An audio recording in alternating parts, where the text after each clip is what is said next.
रहीम, अस्सलाम वालेकुम जी। Second lecture में सबको खुश आमदीद। अच्छा, इस लेक्चर के अंदर जो है वो हम लास्ट लेक्चर की ही टॉपिक से कंटिन्यू करेंगे कि इनपुट प्रोसेसिंग एंड आउटपुट क्या है। तो ये आप बेसिकली तीन बेसिक जो हैं वो उसकी एक्टिविटीज़ हैं जो इन्वॉल्व होती हैं। इसके बगैर जो है वो प्रोग्राम को हैंडल करना थ्री स्टेप प्रोसेसर होता है, प्रोसेस है, ठीक है ना, टिपिकली जो है आम तौर पे। तो उसमें जो है वो आप ये देखें, यहाँ पे मैं आपको कोशिश करता हूँ समझाने की। ये देखें यहाँ पे, ये जो है एक इनपुट का तरीका है कि हमने यूज़र से आवर्स भी ले लिए और उसके रेट भी ले लिया, ठीक है।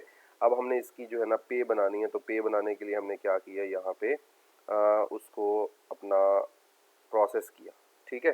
तो हमने लास्ट क्या कहा था जी, इनपुट प्रोसेस एंड आउटपुट। उसके बाद जो है वो हम इसकी आउटपुट दिखाएंगे। तो वो हमने ये नीचे जो है वो इसकी आउटपुट दिखाई है। तो हमें तीन चीज़ों पे फोकस करना है, ठीक है जी। ये आउटपुट आ गई, तो इनपुट ऊपर हो गई, प्रोसेस हुआ, फिर उसके बाद आउटपुट आ गई। तो ये बेसिकली प्रोग्राम करने के लिए हमें ये प्रोग्राम कर दिया हमने, इंस्ट्रक्शंस लिख दी हैं। अब इसी तरह से हमारा जो कंप्यूटर है वो इसी तरह से उसको परफॉर्म करवाएगा। तो इसी के साथ जो है वो हमारा सेकंड चैप्टर स्टार्ट होता है, introduction to C plus plus. इसमें हमने काफ़ी ज़्यादा टॉपिक्स जो है वो कवर अप करने हैं, तो वो देखते हैं इसमें। लेकिन उससे पहले जो है वो मैं आपको ये बताना चाहूँगा कि हमें इसके लिए कोई ना कोई टूल चाहिए, कोई ना कोई एडिटर चाहिए जिसके अंदर हम ये सारा काम कर सकें, जो हमें इनपुट आउटपुट प्रोसेसिंग करवा सके। तो उसके लिए आपके पास लॉट्स ऑफ टूल्स अवेलेबल है मार्केट के अंदर। आप डेव सी प्लस प्लस भी यूज़ कर सकते हैं, ठीक है। यहाँ पे आप जस्ट इसको लिखें डाउनलोड, डाउनलोड करें। डाउनलोड के लिए आपको जो वेबसाइट का चूज़ करना है वो है जी हमारे पास ब्लड शेड डेव, यानी उसकी ओरिजिनल जो साइट है वो आपने चूज़ करनी है। और यहाँ से भी, बल्कि ये हमें सॉफ्टवेयर की तरफ ले जाता है, तो मैं सॉफ्टवेयर की तरफ जाने के बजाय फाइल हिप्पो कोई भी वैसे कर लें, ब्लड शेड डेव सॉफ्टवेयर की तरफ ही अवेलेबल है जी। तो कर लें जी, यहाँ से डाउनलोड कर लें आप लेटेस्ट, ये वाला डाउनलोड करें आप। डाउनलोड जब कर लें तो उसको आपने सिंपली स्टेप बाय स्टेप करना है इंस्टॉल। तो यहाँ से ये हमारे पास डाउनलोड हो जाएगा जी। ये हमारे पास डाउनलोड हो चुका है। इसको आप रन कर लेंगे, यहाँ से राइट क्लिक करके रन एज एडमिनिस्ट्रेटर रन करें। मेरे पास चूँकि पहले से ये इंस्टॉल है तो मैं इसको इंस्टॉल करूँगा नहीं, मैं आपको सिर्फ उसकी बेसिक चीज़ें बता दूँगा। आपने just next next next next click करते जाना है, तो ये बहुत सिंपली जो है वो इंस्टॉल हो जाएगा आपके पास। इंग्लिश सेलेक्ट करें, ठीक है जी, आई एग्री कर दें और यहाँ से नेक्स्ट कर दें जो जो चीज़ें आपने इसमें इंस्टॉल करनी है। तो इंस्टॉल के लिए वो आपसे लोकेशन मांगेगा, लोकेशन आपने एज इट इज़ ही रहने देनी है और इंस्टॉल कर देना। तो आपके पास जैसे ये इंस्टॉल हो जाएगा, तो आपके पास, क्योंकि मेरे पास पहले इंस्टॉल है, are you sure want to quit, yes. तो ये आपके पास इंस्टॉल हो गया। तो आपके पास यहाँ पे आ जाएगा जी डेव का आइकॉन। तो डेव पे क्लिक करेंगे आप। हो सकता है आपके पास ये फर्स्ट जो है वो इनिशियली जो लुक है ये ना आए, बल्कि आपके पास कोई डिफरेंट हो, वो इंस्ट्रक्शंस आपसे मांग रहा हो, तो उसमें आपने नेक्स्ट नेक्स्ट नेक्स्ट से कंप्लीट कर देना प्रोसेस को। तो आपके पास ये वाला जो है लुक आ जाएगा। तो ये हमारे पास टूल है जिसके अंदर ये हमारी हेल्प करेगा। इसके अंदर हम इनपुट देंगे और फिर इसके अंदर ही हम प्रोसेसिंग भी अप्लाई करेंगे। तो उसके बाद जो है वो ये हमें आउटपुट भी दिखाएगा, ठीक है। बाकी ये लो लेवल में भी कन्वर्ट करेगा खुद ही, और ये असेंबली में भी खुद ही कन्वर्ट करेगा, कंप्यूटर को समझाएगा भी खुद ही, कंप्यूटर से रिस्पांस भी खुद ही लेके आएगा हमें। ये हमारा इंटरफेस बन जाएगा। ये इसके ज़रिए जो है वो हम मशीन से कम्युनिकेट करेंगे। तो इसके अंदर हम कैसे, इसके अंदर जो सबसे अहम चीज़ है वो यहाँ पे न्यू के अंदर है सोर्स फाइल। यहाँ से ये सोर्स फाइल कंट्रोल एन भी प्रेस कर सकते हैं और प्रोजेक्ट की तरफ भी जाएंगे हम, लेकिन हम सबसे पहले सोर्स फाइल कहते हैं वो फाइल जिसके अंदर जो है वो हम किसी हाई लेवल लैंग्वेज में कोड लिखते हैं, उसको हम सोर्स फाइल कहते हैं, ठीक है। दो तरह की फाइलें होती हैं, एक सोर्स फाइल होती है और एक ऑब्जेक्ट फाइल होती है। तो जो ऑब्जेक्ट फाइल होती है उसके अंदर मशीन लैंग्वेज में कोड होता है, असेंबली लैंग्वेज में कोड होता है, और जो सोर्स फाइल होती है उसके अंदर हाई लेवल लैंग्वेज के अंदर कोड अवेलेबल होता है। तो हम यहाँ पे बना रहे हैं जनाब कौन सी फाइल, सोर्स फाइल। तो ये हमारे पास जैसे हमने एंटर किया सोर्स फाइल पे, तो हमारे पास ये इंटरफेस आ गया। अच्छा, एक तो ये तरीका है, एक टूल तो ये है। उसके बाद हमारे पास एक टूल है टर्बो का, टर्बो C++ फॉर विंडोज़ 7। इसके अंदर भी आप काम कर सकते हैं, तो ये भी जो है वो मैं आपको प्रोवाइड कर दूंगा।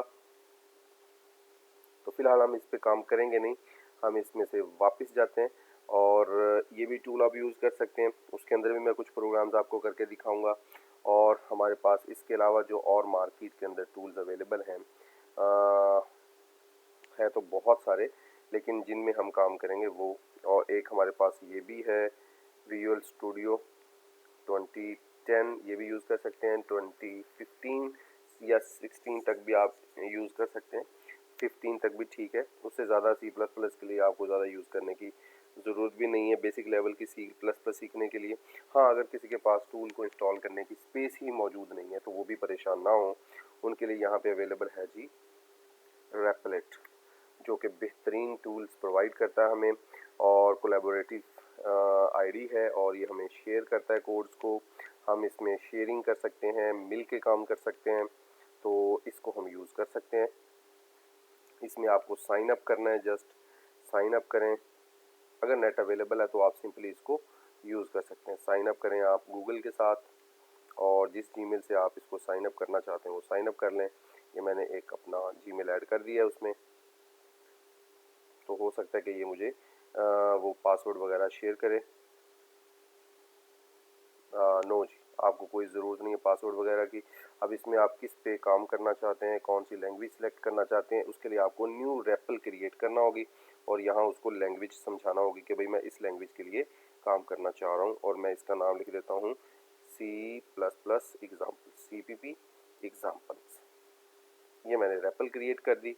रेपल क्रिएट का मतलब है कि वो फोल्डर जिसके अंदर आपकी फाइलें जो है वो पड़ी रहेंगी और आप काम कर सकते हैं। तो ये आपके लिए इंटरफेस क्रिएट कर देगा। बहुत ही सिंपल सा इंटरफेस है और यहाँ पे आप अपनी वर्किंग कर सकते हैं बड़ी आसानी के साथ। उसने बेसिक सिंटैक्स दे दी है हमें, तो आप इसको यूज़ कर सकते हैं। रन करें और वो कह रहा है जी हेलो वर्ल्ड। आई थिंक इसको हमें अभी यूज़ करिए बगैर काम चल जाएगा कि नहीं, नहीं चलेगा जी। तो हमें यहाँ पे फिर एक और चीज़ यूज़ करनी होगी, यूजिंग नेम स्पेस STD, क्योंकि हमें वो बार बार नहीं तो साथ लगाना पड़ेगा, क्योंकि नहीं तो हर इंस्ट्रक्शन के साथ हमें यहाँ पे STD लगाना पड़ेगा। तो हम यहाँ पे इसको ऊपर ही यूज़ कर देते हैं। ठीक है जी, ये हमारे पास बेसिक सिंटैक्स आ गया और इसकी हम कुछ सेटिंग्स वेटिंग्स कर सकते हैं यहाँ से।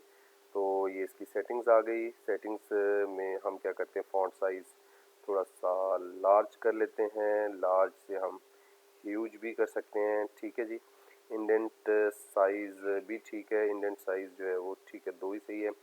और साइड बाय साइड की बजाय हम कर देते हैं साइड बाय साइड और स्टैक्ड। ठीक है जी, और इसके बाद हम इसकी कुछ सेटिंग्स और कर देते हैं जनाब। कोई इंपॉर्टेंट सेटिंग है तो करवा लें आप बेशक, अदरवाइज़ कोई रहने दें। कोड इंटेलिजेंट इसकी इनेबल है, ठीक हो गई, बस इतनी सेटिंग इसकी काफ़ी है। तो ये हमारे पास इतना सा सिंपल सा इंस्ट्रक्शन। देखें जल्दी से हमें प्रोग्राम मिल गया। तो बजाय मैं तो कहता हूँ इंस्टॉलेशन के, आप जो है वो इस पर फोकस करें, लेटेस्ट जो टूल्स हैं उनको यूज़ करना सीखें, क्योंकि इसमें आपको और भी एक्स्ट्रा काफ़ी सारी फीचर्स मिलने वाली हैं। तो हम यहाँ पे सर्च भी कर सकते हैं कि extra features रेपलेट for C++ extra features over other tools. तो आप इस तरह से फाइंड भी कर सकते हैं कि जी उसकी क्या 10 best C++ compiler picks for 2021। तो ये आप इसकी पोस्ट भी चेक कर लें ताकि आपको अंदाज़ा हो जाए कि जी कौन से बेस्ट टूल्स हैं 2021 में जो आप यूज़ कर सकते हैं। जी सबसे पहले टूल है जी जो JDoodle, वाह जी वाह, JDoodle ऑनलाइन है। हैकर अर्थ ये भी ऑनलाइन है। ठीक है, रेपलिट आ गया है उसके अंदर। ये सारे तकरीबन जो हैं वो ऑनलाइन टूल्स आपके पास सामने नज़र आ रहे हैं। इसमें ऑफलाइन वर्किंग अब कम हो रही है और ऑनलाइन वर्किंग ज़्यादा हो रही है, लेकिन जारी बात है हर किसी के पास नेट अवेलेबल नहीं होता। तो आप जो है वो इसकी जगह पे कौन सा यूज़ कर सकते हैं, फिर डेव को यूज़ कर सकते हैं। तो आप सिंपली यहाँ से अब हम क्या करते हैं, क्योंकि हमने यहाँ पे काम कर लिया, हम इस सिंटैक्स को यहाँ से कॉपी करते हैं और यहाँ पे ला के कर देते हैं पेस्ट। ठीक है, तो आप सिंपली जो है वो इस तरह भी काम चला सकते हैं। ठीक है, तो इसके सिंटैक्स के ऊपर जो है वो मैं फोकसली अब काम करता हूँ और देख लूँ कि वीडियो की लेंथ तो ज़्यादा नहीं होगी।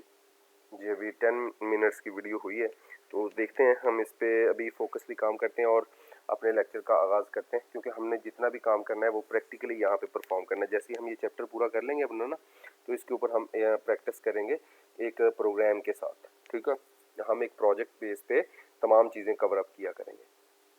तो घबराएं नहीं, इंशाल्लाह मैं प्रैक्टिकली कोशिश करूँगा कि आपको C++ समझा सकूँ।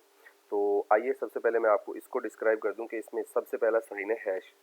हैश बेसिकली इंडिकेटर है और वो ये कहता है कि जी आपको जो कंपाइलर को इंस्ट्रक्ट करता है कि जी ये चीज़ें कुछ इंक्लूड होने लगी हैं, यानी जब आपने कोई प्री प्रोसेसर डायरेक्टिव ऐड करना हो तो आप हैश का साइन जो है वो ऐड करते हैं।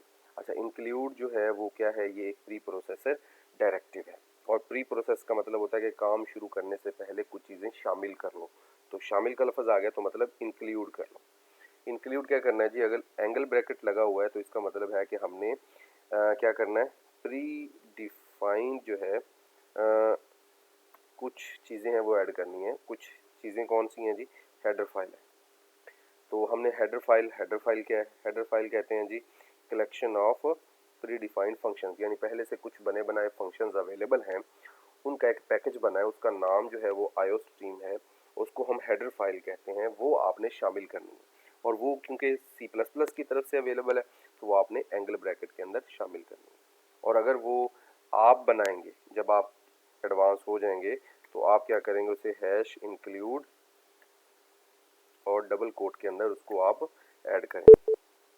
ठीक है, तो वो यूज़र डिफाइंड हेडर फाइल हो जाएगी। यहाँ पे ये कौन सी है, ये प्री डिफाइंड हेडर फाइल है, collection of predefined functions है। ठीक है, अब उसके बाद ये क्यों लगाया, क्योंकि हमें इसके लिए हर एक के साथ स्टैंडर्ड इनपुट आउटपुट का जो जब आपने लेनी हो स्टैंडर्ड इनपुट आउटपुट, तो उसके लिए जो है ना वो आपको क्या करना पड़ता है, या तो आप इसको ऐड कर दें साथ। ठीक है, अगर आपने ये ऐड नहीं करना तो आपको std जो है वो हर एक के साथ ऐड करना पड़ेगा, बिल्कुल ऐसे। तो ये थोड़ा सा मुश्किल काम हो जाता है, तो हम क्या करते हैं, इसको ऊपर जो है वो डिफाइन कर देते हैं नेम स्पेस को। ये नेम स्पेस वो सिस्टम के अंदर जो स्पेस है जो इनपुट आउटपुट की वर्किंग को कंट्रोल कर रही है। ठीक है, तो वो हम यहाँ पे डायरेक्टली ऊपर ऐड कर देते हैं और ये हम डायरेक्टली नीचे यूज़ करते रहते हैं। और इसी तरह जो है वो इंट मेन जो है वो हमारे पास क्या है, वो एक फंक्शन है C++ का जो बेसिक एक मेन कंट्रोलर है, जिसके अंदर हम अपना सारा काम कंट्रोल करवाएंगे, अपनी इनपुट प्रोसेसिंग सारी चीज़ें इसके अंदर देंगे और अपनी आउटपुट भी इसके अंदर ही हैंडल करेंगे, ताकि हमें यहीं से ही हमारी आउटपुट भी नज़र आए। यानी हमने जो कुछ भी करना है, चाहे सही करना है चाहे गलत करना है, वो हमने इसके अंदर रहते हुए ही टास्क अपना परफॉर्म करवाना है। ठीक है, और सी आउट क्या है, ये एक ऑब्जेक्ट है। ठीक है, सी आउट क्या है, ये एक ऑब्जेक्ट है जो चीज़ों को प्रिंट आउट करने के लिए, स्क्रीन के ऊपर प्रिंट आउट करने के लिए यूज़ होता है। ठीक है, और यहाँ हेलो वर्ल्ड की जगह पे आप कुछ भी लिख सकते हैं, C++ प्रोग्रामिंग वगैरह। तो आई होप यहाँ तक हमारा लेक्चर काफ़ी है। नेक्स्ट में इंशाल्लाह मैं इसको मज़ीद डिटेल भी कवर करूँगा। इसमें कुछ चीज़ें रहती हैं, गेट ch है, conio.h है, हम जैसे जैसे हेडर फाइल हम ऐड करते जाएंगे, फंक्शंस ऐड करते जाएंगे, मैं उनका पर्पज़ और उनकी चीज़ें जो है वो आपको एक्सप्लेन करता जाऊँगा। अब उसमें ये जो चीज़ें हैं इनका नाम भी बताना भूल गया मैं, इसको हम कहते हैं पैरेंथेसिस कहते हैं, इसको हम कर्ली ब्रेसिस कहते हैं, और ये हमारे पास टर्मिनेटर है, और ये हमारे पास इंसर्शन ऑपरेटर है, और ये हमारे पास डबल कोट्स हैं। ठीक है, ये हमारे पास \n है जिसको हम न्यू लाइन पे जाने के लिए यूज़ करते हैं, और ये हमने जब कोई स्ट्रिंग देनी हो, स्ट्रिंग और करैक्टर में फ़र्क होता है। देखें यहाँ पे मैं अगर सिंगल कोट में कोई चीज़ ऐड कर रहा हूँ तो ये करैक्टर है, और अगर मैं डबल कोट में ऐड कर रहा हूँ तो वो स्ट्रिंग है। ठीक है, तो स्ट्रिंग में ज़्यादा करैक्टर आ जाते हैं, जबकि करैक्टर में तो होता ही एक है। ठीक है जी, और ये टर्मिनेटर होता है, जैसे कि आम फुल स्टॉप लगाया जाता है इंग्लिश के अंदर, उर्दू के अंदर जो है वो डैश लगाई जाती है छोटी सी, तो यहाँ पे सेमी कॉलन लगाया जाता है। और कर्ली ब्रेसिस जो है वो जब कोई फंक्शन, क्योंकि मेन भी एक फंक्शन है ना, जब कोई फंक्शन यूज़ किया जाए या कोई बाउंड्री बतानी हो तो बाउंड्री डिफाइन करने के लिए इसको डिलीमीटर्स का भी टैग दिया जाता है, डिलीमीटर्स का भी टैग दिया जाता है इसे। ठीक है, इसको बाउंड्री डिफाइन करने के लिए भी यूज़ किया जाता है कि भाई यहाँ से लेकर यहाँ तक जो है वो आपने टास्क परफॉर्म करना है। और ये जो है पैरेंथेसिस, इसका यूज़ जो है वो फ़िलहाल अभी तो नहीं आएगा, फंक्शंस के साथ आएगा तो वो हम तब देखेंगे। इनके बारे में मैं आपको गाइड कर चुका हूँ, इसको कहते हैं एंगल ब्रैकेट्स हेडर फाइल्स को ऐड करने के लिए। ठीक है जी, तो नेक्स्ट वीडियो तक के लिए अपना ख्याल रखें और दुआ में याद रखें। अल्लाह हाफिज़।